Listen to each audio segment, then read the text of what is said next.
No ar, radar de notícias. Prestação de serviços. Utilidade pública. Conosco aqui no estúdio, o vereador democrata Laércio Santos. Bom dia, vereador. Bom dia, Pedro. Bom dia, Tiago. Bom dia, seus colegas e bom dia a todos os guarulhenses.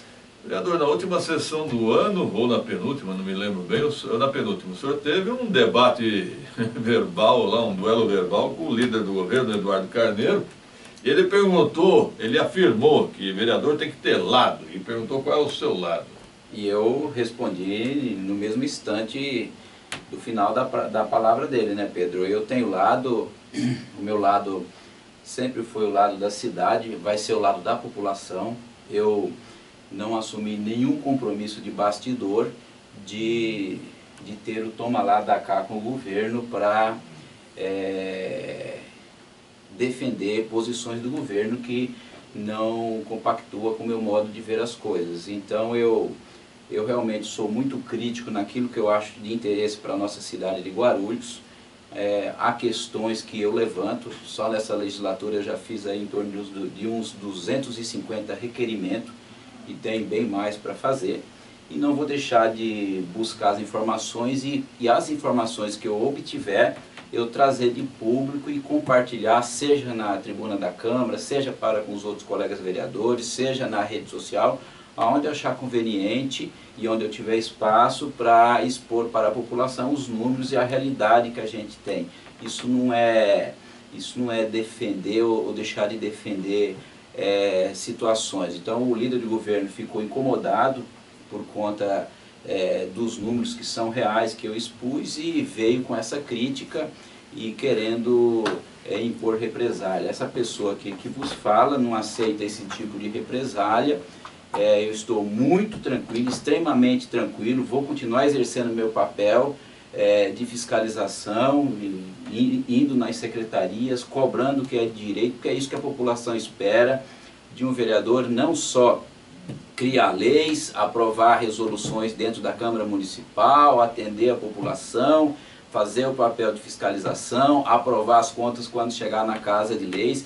É esse o papel do vereador como está previsto na Constituição Federal. Então eu não fiz nada demais do que cumprir o que exatamente está na Constituição Federal. Agora o doutor Eduardo Carneiro, ele se acha o dono dos vereadores e quer mandar nos vereadores, e eu não aceito esse tipo de coisa, Pedro. Eu sou um cara que não aceito, foi o que eu falei naquele momento, desde os meus 13 anos de idade, eu luto pelo ganho, pelo meu pão, pelo sustento da minha família, e assim por diante eu venho fazendo minha trajetória na cidade, brigando pela população. Agora ninguém, nem o prefeito anterior, nem o atual, o presidente da Câmara, ninguém vai dizer o que eu tenho que fazer. Então foi realmente um embate acalorado e volto a dizer, por questões de visão política, tirando a figura tirando os nossos mandatos, com relação à pessoa do doutor Eduardo Carneiro, com relação à pessoa do prefeito, nada contra eles. Mas agora a questão de encaminhar e proceder politicamente, eu tenho minha posição e essa posição eu não transijo com quem quer que eu seja. O senhor é independente? Eu sou independente e aquilo que for bom para a cidade, mesmo que eu tiver que contrariar A, B ou C, eu vou pelo que é de conveniência para a cidade. No mérito? Não, no mérito. Por exemplo, e digo aqui de público para você, já estou com todo preparado de documentos, vou protocolar no Procurador-Geral do Estado uma representação com relação ao regime próprio dos servidores que ficaram fora. Existe uma matéria muito a ser discutida nos tribunais, que é o princípio da isonomia, por que eles ficaram fora. A cidade de Tietê, aqui no nosso estado, já teve uma decisão do Supremo Tribunal a respeito, então eu vou fazer o meu papel enquanto fiscalizador. Eu não concordo, fiz as minhas ressalvas quando eu votei, já estou com todas as cópias lá, estarei essa semana, no mais tardar semana que vem, já protocolando no Procurador-Geral do Estado para as providências necessárias. Se não tiver algum encaminhamento a nível de procurador, eu levo até para o Conselho Nacional do Ministério Público em Brasília. Tiago? Vereador, ficou um vácuo na cidade, essa questão, como o senhor disse, o senhor é independente, mas ficou um vácuo de uma oposição ao governo, e é importante salutar, né, que é bom ter uma oposição. Como o senhor sentiu da população as ações que o senhor tem tomado em favor da população? Essas atitudes que a gente toma, Rodrigo, tem bastante reconhecimento. Ao longo desses últimos dias aí eu andei pela cidade, muitas pessoas vieram me cumprimentar, outras pelas redes sociais, pessoas que eu não os conheço. Então a gente percebe que é isso que a população quer, realmente exercer um papel fiscalizatório de cobrança, mas de cobrança para o melhor da cidade. Eu faço votos que o prefeito Guti, que os secretários dele realmente consigam encaminhar as coisas, e não a gente buscar as respostas e os requerimentos, e quando chega vem de forma extremamente negativa, e quando não, Tiago, às vezes estão escondendo as respostas, às vezes estão escondendo, isso é muito perigoso. Eu até me pronunciei na Câmara Municipal, e aqui fica de público um alerta para a Diretoria de Assuntos Legislativos do município, que não existe na figura do questionamento que o vereador faz para o prefeito, que tem que ser respondido em 15 dias, não existe a figura do complemento. Então eles estão respondendo que o complemento virá e não vem essa resposta. E às vezes é aquela situação que o Pedro aqui pede uma informação até dentro da lei da informação e também não tem essa resposta. Então já estão procurando fazer isso com o vereador. Isso é muito perigoso. Então fica um alerta aqui para o prefeito que isso é um vácuo e qualquer munícipe pode entrar com uma denúncia na Câmara Municipal para gerar um desconforto de eventual até mesmo cassação por não descumprir o que está na lei orgânica. Então vamos trabalhar, mas vamos fazer da seguinte forma como fazia o Almeida. Não conseguiu responder, peça mais prazo para a Câmara Municipal e com certeza a Câmara vai deferir, mas não dizer, ó, a resposta irá via complemento. Sabe quando está vindo esse complemento? Depois de 6 meses, 8 meses. Se vier, né? Se vier. Então eu acho que vereador, isso é muito ruim. Vereador, eu já fiz pergunta pela lei da transparência, a resposta foi vá ou fácil? Tem lógica, né? Isso não é possível, tem lógica, né? Tem que ter um mecanismo mais eficiente. Eu faço uma pergunta para me mandar aí no fácil? Isso é piada mesmo. Agora, vereador, o senhor andou criticando o secretário de Justiça, Ayrton Trevisan, o senhor disse que a Secretaria de Justiça não está sabendo cobrar corretamente as dívidas, é isso? Foi, eu questionei e questiono por conta de que há alguns débitos, aliás são vários devedores trabalhistas tributários que o município tem, e a gente percebe que poderia ser um pouco mais eficiente na cobrança e na identificação dos devedores. Está se cobrando pessoas que de fato não são titular de áreas, pessoas, você é um caso, por exemplo, faço aqui até uma referência ao Walter Luongo, que muitas áreas da cidade foram vendidas e no cadastro do município ainda consta aquela pessoa como proprietário, mas ele não é mais proprietário há muito tempo. Então o município tem elementos para cobrar de fato do real devedor e não gerar o custo para a máquina pública quando você cobra errado. Porque quando você cobra errado, é servidor envolvido, é material envolvido, é custo de sucumbência. Então, nesse sentido, a Secretaria de Justiça do município, especialmente a Procuradoria, que é o departamento que cuida deste assunto dentro da Secretaria, está falha, e isso é evidente. Eu levei até caso prático, tanto o seu caso, como um outro caso que eu levei de forma recente, e a gente espera que com essas críticas que a Secretaria resolva e não simplesmente partir para o embate, Pedro, com o vereador. Não adianta vir para o embate comigo que não vai adiantar. Eles criticam o mensageiro. Agora, vereador, isso não incorre em perícia? É questionável, bastante questionável. Não é em perícia? Bastante questionável, porque, veja só, Pedro, se você recebe uma ação contra a sua pessoa, o município vai obrigá-lo a pagar a sucumbência. Aí quando incorre a imperícia ou a improbidade por parte do servidor, o município vai pagar a sucumbência. Então. Entendeu? E ninguém assume. Responsabilidade. Ninguém, entendeu? É isso que eu estou questionando. Eu também. Entendeu? Igual nós debatemos uma vez daquela situação lá da Barbegrim, você se lembra? Lembro. Quem foi que perdeu o prazo? Qual foi a responsabilidade que foi apurada? O poder público que vai pagar? Só nós que vamos arcar com isso? Então essas questões que precisam de resposta. A cidade perdeu por um erro de um funcionário público, a cidade perdeu a dívida de IPTU, né? Para quem não talvez tenha sido conveniente, não exato. Sei. Quem mais, Thiago? Um outro questionamento que aconteceu, até o Pedro falou aqui, é a questão da TV Câmara, né, dos jornalistas. Como você avalia? Foi um erro dos jornalistas? Olha, eu acredito que eles não buscaram uma assessoria mais apropriada sobre o tema.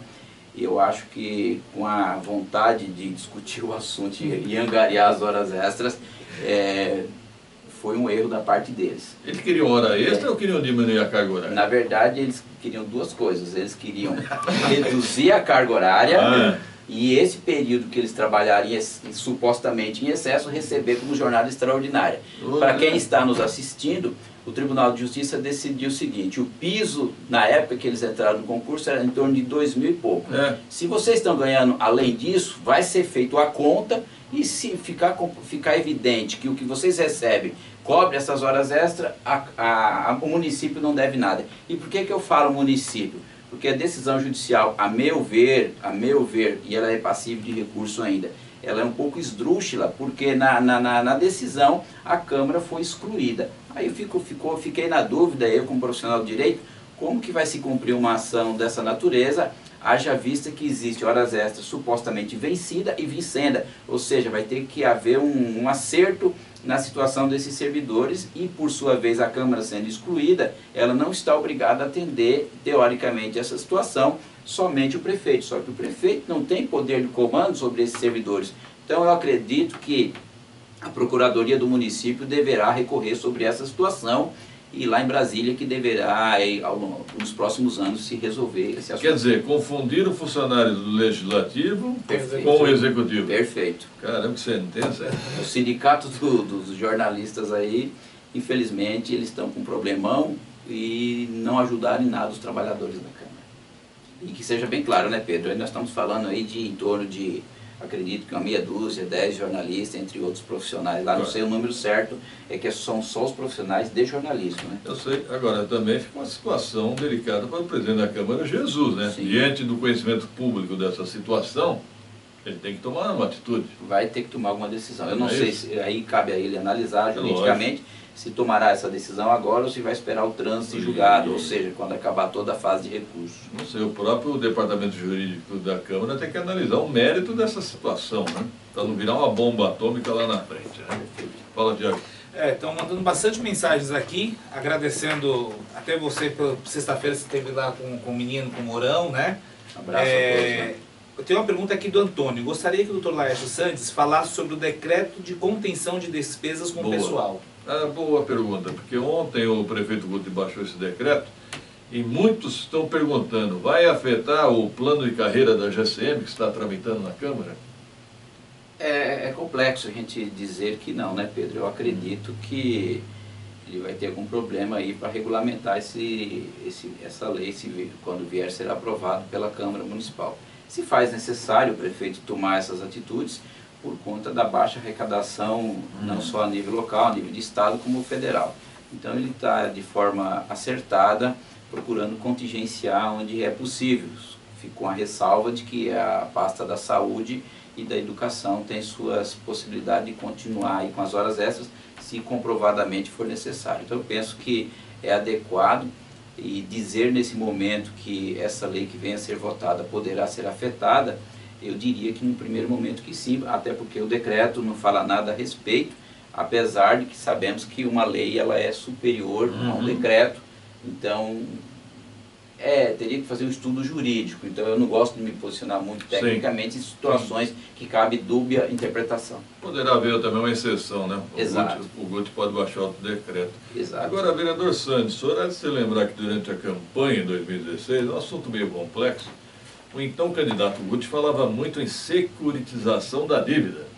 O que é isso? É transformar todo aquele crédito que a prefeitura tem a receber negociando com bancos. Esse assunto morreu? Pedro,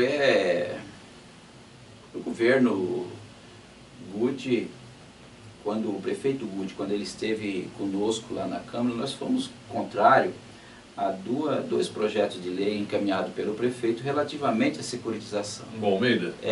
O prefeito Almeida.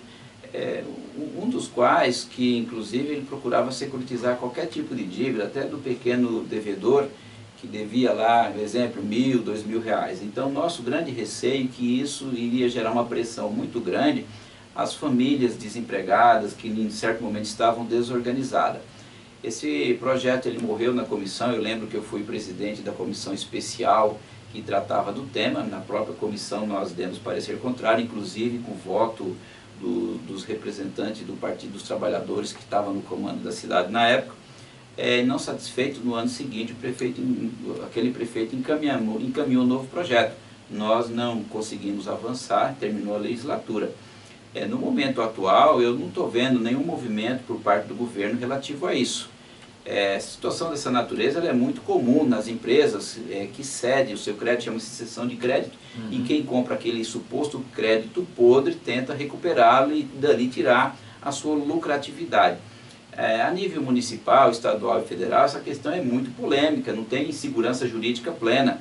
Eu já acho que já até me manifestei aqui no seu programa que cabe aí a nível federal, o próprio Senado Federal, enfrentar a regulamentação desse tema, mas enquanto isso não for definido por lei federal, eu creio que qualquer definição a nível municipal será de bastante questionamento jurídico e quem questionar tem bastante chance de ter sucesso, Pedro. Então eu penso que a cautela nesse momento é necessária.